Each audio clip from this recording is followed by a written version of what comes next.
प्रभु यीशु मसीह के मधुर और सामर्थ्य नाम में आपको जय मसीह की। डेली बाइबल संदेश में आपका हार्दिक स्वागत है।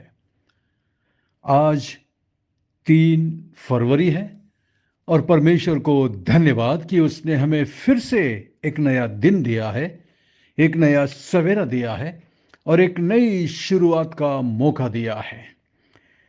ये इस बात को दिखाता है कि परमेश्वर आपसे और मुझसे प्रेम करता है और उसने हमें एक नया दिन दिया है ताकि आज हम अपने जीवन के पिछली पुरानी बातों को भूलकर ये नया दिन जो परमेश्वर ने हमें दिया है, एक नया निर्णय लें, एक नया फैसला लेकर परमेश्वर को प्रसन्न करने वाला जीवन जीने का फैसला करें।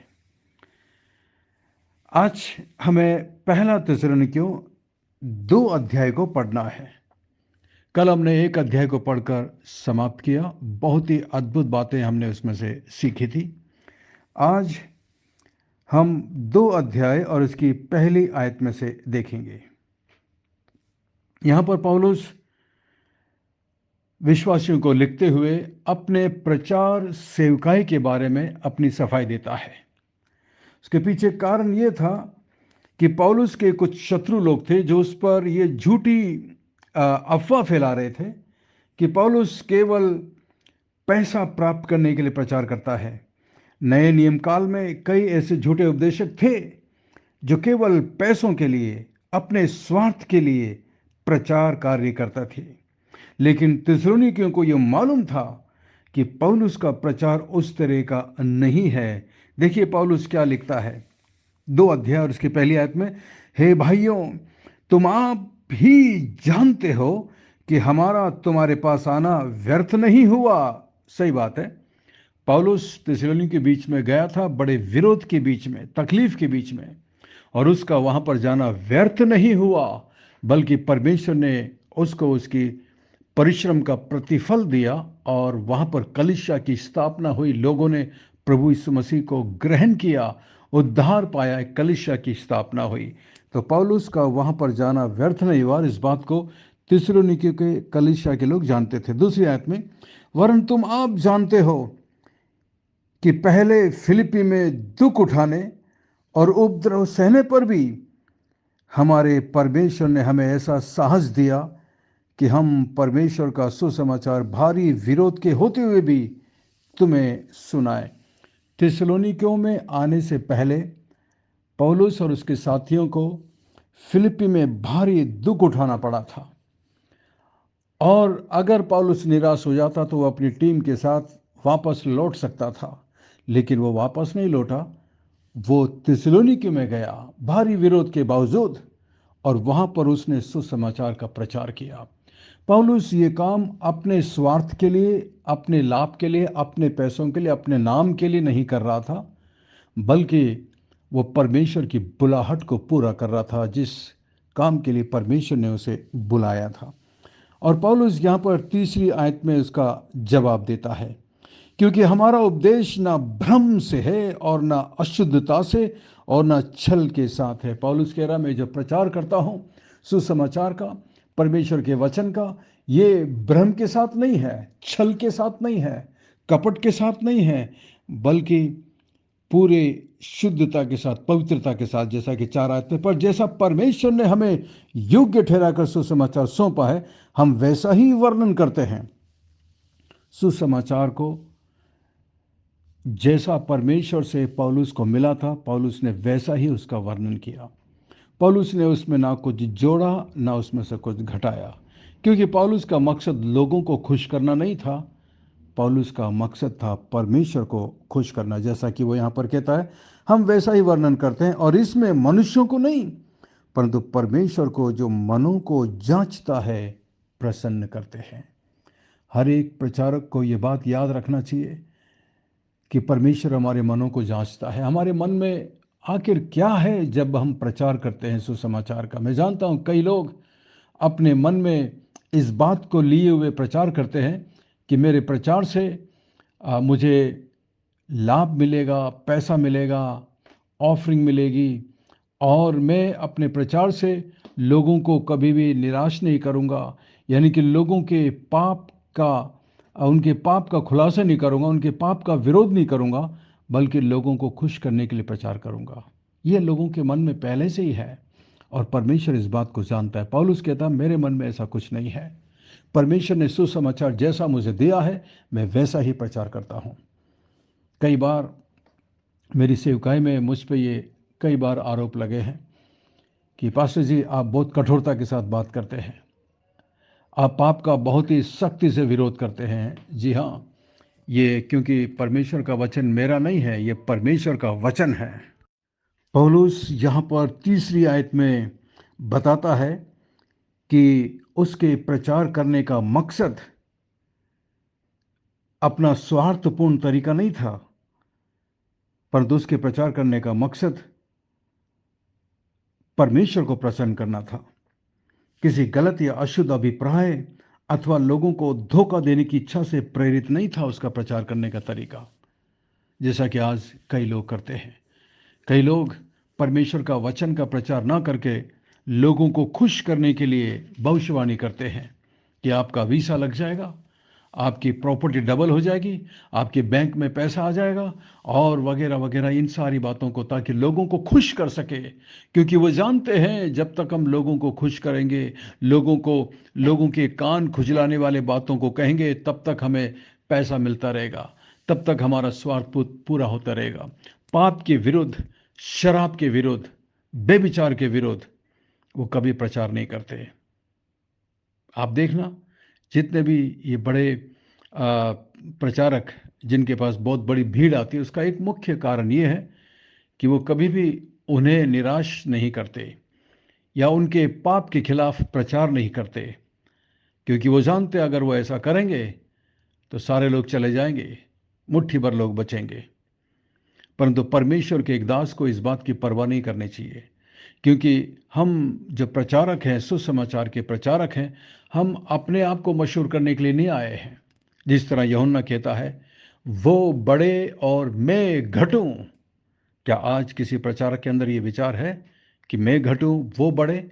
नहीं नहीं नहीं नहीं, बल्कि खुद बढ़ना चाहते हैं, खुद का नाम कमाना चाहते हैं, खुद अपना रुपया पैसा कमाकर अपना बंगला बनाना चाहते हैं, अपनी कोठी भरना चाहते हैं, अपने स्वार्थ के लिए काम करते हैं, ना कि परमेश्वर की महिमा के लिए, ना कि आत्माओं के उद्धार के लिए। परंतु पौलुस का जीवन ऐसा नहीं था। जिस तरह पौलुस कहता है 5वीं आयत में, क्योंकि तुम जानते हो कि हमने ना तो कभी चापलूसी की बातें किया करते थे और ना लोभ के लिए बहाना करते थे, परमेश्वर गवाह है। उस जमाने में ऐसे थे लोग जो चापलूसी की बात करते थे, और आज भी करते हैं लोग, और लोभ के लिए बहाना बनाते हैं। आज भी लोग बहाना बनाते हैं लोभ के लिए। 6ठी आयत में, और यद्यपि हम मसीह के प्रेरित होने के कारण तुम पर बोझ डाल सकते थे, तो भी हम मनुष्यों से आदर नहीं चाहते और ना तुमसे ना और किसी से, परंतु जिस तरह माता अपने बालकों का पालन पोषण करती है, वैसे ही हमने भी तुम्हारे बीच में रहकर कोमलता दिखाई है। और वैसे ही हम तुम्हारी लालसा करते हुए न केवल परमेश्वर के सुसमाचार पर अपना अपना प्राण भी देने को तैयार थे, इसलिए कि तुम हमारे प्रिय हो। पौलुस यहाँ पर खुद अपनी जान देने की बात करता है सुसमाचार के प्रचार के लिए, क्योंकि तुम हमारे प्यारे हो गए हो। मैं सोचता हूँ हर एक परमेश्वर के दास को जो सुसमाचार का प्रचार करता है, उसे यही कहना चाहिए। अपने चर्च के लोगों के लिए क्या हम अपनी जान देने को तैयार हैं? एक पास्टर होने के नाते हम उनके लिए कितना करने को तैयार हैं? हम क्या अपने कंफर्ट जोन से बाहर निकलकर अपने चर्च के विश्वासियों को, जिन्हें परमेश्वर ने हमें दिया है, उनके लिए काम करने के लिए तैयार हैं? मैं अपने आप को जांचता हूं और परखता हूं कि प्रभु ने जो सेवा मुझे दी है, मैं उसमें कितना वफादार हूं, और जो कुछ मैं करता हूं, क्यों करता हूं? क्या अपना घर बनाने के लिए, अपनी प्रॉपर्टी, अपनी जमीन जायदाद बनाने के लिए? परमेश्वर मेरा दिल, मेरा मन जानता है। मैंने कभी भी सुसमाचार के प्रचार के लिए लोगों को खुश करने के लिए झूठ बोलकर कभी किसी से पैसा नहीं मांगा। कई बार मेरे दोस्त लोग मुझसे बोलते हैं, अरे भैया, अरे पास्टर जी, आप इतने 30 सालों से परमेश्वर के वचन का प्रचार कर रहे हैं, सुसमाचार प्रचार कर रहे हो और प्रभु की सेवा कर रहे हो, लेकिन आज तक आपके पास अपना खुद का घर नहीं है, अपना खुद का कोई एक छोटा प्लॉट भी नहीं है, आपके पास अपना खुद का चर्च नहीं है। जी हाँ, सही बोलते हैं आप, क्योंकि मैं इसलिए नहीं निकला हूँ। हाँ, मेरे दिल की एक बड़ी ख्वाहिश, मेरी हार्दिक अभिलाषा ये है कि मैं प्रभु के लिए एक कलीसिया बना सकूं।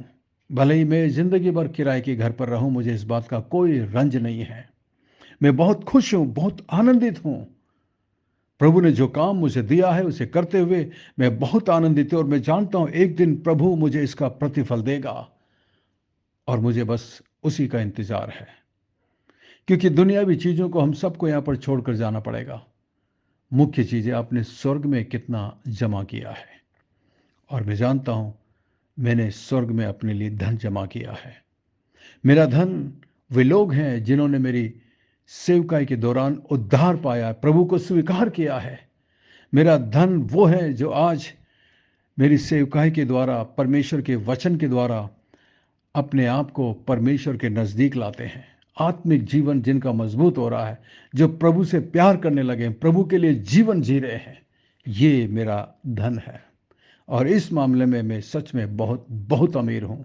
मैं परमेश्वर को सच में धन्यवाद करता हूँ कि परमेश्वर ने मुझे ये सुसमाचार प्रचार करने का काम दिया है। इसलिए नहीं कि मैं बहुत होशियार हूँ, बल्कि इसलिए कि उसने मुझे वफादार समझकर, उसने मुझे इसके योग्य समझकर ये सेवा मुझे सौंपी है। आप भी मेरे लिए प्रार्थना करिएगा कि मैं अपने प्रचार में कभी लोगों को खुश करने की बात ना करूं, बल्कि पाप के खिलाफ हमेशा बोलता रहूं, सुसमाचार का प्रचार करो। और यही मेरा उद्देश्य है, जैसे पौलुस का था। मेरे लिए प्रार्थना करिएगा। आइए हम प्रार्थना करें। स्वर्ग में विराजमान जीवित और जिंदा परमेश्वर, अनुग्रहकारी दयालु पिता, धन्यवाद धन्यवाद धन्यवाद आज के वचन के लिए, पौलुस के जीवन के लिए। पौलुस का दिल, पौलुस का मन, उसका उद्देश्य, उसका मकसद कितना साफ और पवित्र था। प्रभु, मेरी भी मदद करिए ताकि मैं भी ऐसी पवित्रता के साथ आपकी सेवा कर सकूं, इस लालच से नहीं कि मुझे कुछ मिल जाएगा, क्योंकि प्रभु मुझे पहले ही बहुत कुछ मिला है। मुझे पापों की क्षमा मिली है, मुझे नया जीवन मिला है, मेरा नाम जीवन की किताब में लिख दिया है। मुझे आपने अपना बेटा बनाया है, मुझे आपने अपनी सेवकाई के लिए बुलाया है। यही मेरे लिए बहुत कुछ है। धन्यवाद धन्यवाद प्रभु। इस बाइबल संदेश ग्रुप में मेरे जितने भी विश्वासी भाई बहन जुड़े हुए हैं, प्रत्येक पर आप अनुग्रह और दया करना मान परमेश्वर। मैं इस वक्त विशेष विशेष प्रार्थना करता हूँ सिस्टर चंद्र पॉल के लिए। प्रभु जी, वो सच में बहुत दुखी है, निराश है मान परमेश्वर। उनके साथ जो भी हादसा हुआ है, अस्पताल में भर्ती थी, कई हड्डियां टूटी है प्रभु जी, फ्रैक्चर हुआ है, लेकिन प्रभु आपने उन पर दया की, अनुग्रह की। तेरा धन्यवाद मान परमेश्वर। मैं उनके पूरे परिवार के लिए प्रार्थना करता हूँ। प्रत्येक के दिल को आप कायल करिए प्रभु जी। प्रत्येक व्यक्ति आपसे प्यार करके आपके लिए जीवन बिता सके। महान परमेश्वर, प्रार्थना करते हैं सिस्टर एलिजाबेथ के लिए। प्रभु जी, आपने अभी तक जो अच्छा किया उसके लिए तेरा धन्यवाद। मैं उनकी बेटी के ससुर के लिए प्रार्थना करता हूँ। प्रभु, आप अनुग्रह और दया करना प्रभु जी। प्रार्थना करते हैं सिस्टर सुनीता के लिए, उनके परिवार के लिए प्रभु, उनके बेटे के लिए विशेष, और उनके सभी प्रियजनों के लिए मैं प्रार्थना करता हूँ। आपकी दया, आपका अनुग्रह उनके जीवन पर निरंतर रहे। भाई जितेंद्र गुप्ता के लिए हम प्रार्थना करते हैं, उनके बिजनेस पर, उनके काम पर आप आशीष देना प्रभु। मैं प्रार्थना करता हूँ ब्रदर गहरी के लिए मान परमेश्वर। सिस्टर मैगी के लिए मैं प्रार्थना करता हूँ, तेरी दया, तेरा अनुग्रह उनके साथ रहे मान परमेश्वर, क्योंकि आपके लिए कुछ भी मुश्किल नहीं है। मैं विशेष प्रार्थना करता हूँ भाई हनुमंता के लिए प्रभु जी। वो जहाँ पर सेवा करते हैं मान परमेश्वर, कुछ लोगों के बीच में आप उन पर अनुग्रह और दया बनाए रखना प्रभु जी। मान प्रभु, वहाँ पर एक अच्छी मजबूत कलीसिया हो सके, लोग आपको स्वीकार करके आपके लिए जीवन जी सके। मैं अपने खुद के चर्च के लिए प्रार्थना करता हूँ प्रभु, और बाइबल संदेश सुनने वाले प्रत्येक विश्वासी भाई बहन के लिए प्रार्थना करता हूँ। आपने हमें एक साथ एक ग्रुप में जोड़ा है प्रभु जी, यह आपकी योजना के अनुसार हुआ है प्रभु। तेरा धन्यवाद, तेरा धन्यवाद। मेरी मदद करिए प्रभु जी। जो जिम्मेदारी आपने मुझे दी है प्रभु, जिस तरह एक माता अपने बच्चों के लिए करती है प्रभु, उसी तरीके से सुसमाचार के प्रचार में मुझे ऐसा करने में मदद करना, सहायता करना प्रभु। इस ग्रुप में प्रभु जो लोग बीमारी के बिस्तर पर हैं, तकलीफ में हैं, आप उन पर अनुग्रह और दया करना प्रभु। मैं प्रार्थना करता हूँ मान परमेश्वर, सिस्टर जॉयस के लिए प्रभु जी, आप उन पर अनुग्रह और दया करना प्रभु जी। तेरी करुणा उनके जीवन पर बनाए रखना मान परमेश्वर। मैं प्रार्थना करता हूँ मान परमेश्वर, सिस्टर जैस्मिन और उनके परिवार के लिए, तो उन्हें आशीष देना, बरकत देना और मदद करना मान परमेश्वर। और इस ग्रुप में प्रभु तमाम उन लोगों के लिए प्रार्थना करता हूँ प्रभु जी, तेरी दया, तेरा अनुग्रह उनके साथ रहे। सिस्टर एंडिरा के लिए प्रार्थना करते हैं, उनके बेटे के लिए प्रभु मैं प्रार्थना करता हूँ, आप अपने हाथों को बढ़ाकर उसे छू कर चंगाई देना। के हस्बैंड के लिए प्रार्थना करते हैं मान परमेश्वर, आप अनुग्रह और दया करिए प्रभु जी। आंटी गीता के लिए प्रार्थना करते हैं, उनकी बेटी के लिए, दामाद के लिए प्रार्थना करते हैं मान परमेश्वर। उनके बेटे के लिए और उनकी बहू के लिए मैं प्रार्थना करता हूं प्रभु मान परमेश्वर। उनके बिजनेस पर आप आशीष देना, मदद करना, सहायता करना मान परमेश्वर। आंटी प्रेमला के लिए प्रार्थना करते हैं, आंटी आशा के लिए प्रार्थना करते हैं प्रभु, अपनी दासी को प्रभु अपने फंकों तले सुरक्षित रखना मान परमेश्वर। मैं प्रार्थना करता हूँ मान परमेश्वर भाई जीपी राय के लिए, सिस्टर जयंती के लिए प्रभु आप अपनी कृपा उन पर बना कर रखना, उनके चर्च को, उनकी कलीसिया को आशीष देना प्रभु जी। महान परमेश्वर, आपने हमारी प्रार्थना को सुना है प्रभु, धन्यवाद। और भी कई लोग हैं प्रभु हमारे लिस्ट में प्रभु, आप प्रत्येक पर अपने हाथों को बढ़ाकर उन्हें छू कर चंगाई देना मान परमेश्वर। धन्यवाद धन्यवाद धन्यवाद धन्यवाद प्रभु, हमारी विनती प्रार्थना को सुनकर जवाब देने के लिए धन्यवाद। सब कुछ यीशु मसीह के मीठे महापवित्र नाम से मांगते हैं, आमीन आमीन।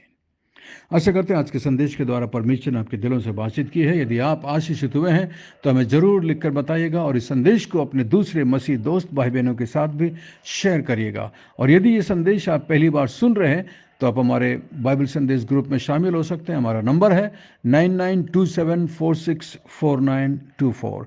Pastor Mani Thomas, Emmanuel Believers Church, Agra. हम आपसे प्रेम करते हैं, आपकी परवाह करते हैं, आपके लिए प्रार्थना करते हैं। हमारे लिए भी प्रार्थना करते रहिएगा। 2 अध्याय और उसकी 7वीं आयत को पढ़कर बताइएगा कि पौलुस अपनी तुलना किससे करता है और किस प्रकार उसने थिस्सलुनीकियों के विश्वासियों के बीच में रहकर सेवा की। 7 आयत को पढ़कर बताइएगा। परमेश्वर आपको बहुत बहुत आशीष दे। थैंक यू, धन्यवाद। God bless you, we love you, have a great day and take care. अपना ख्याल रखिएगा।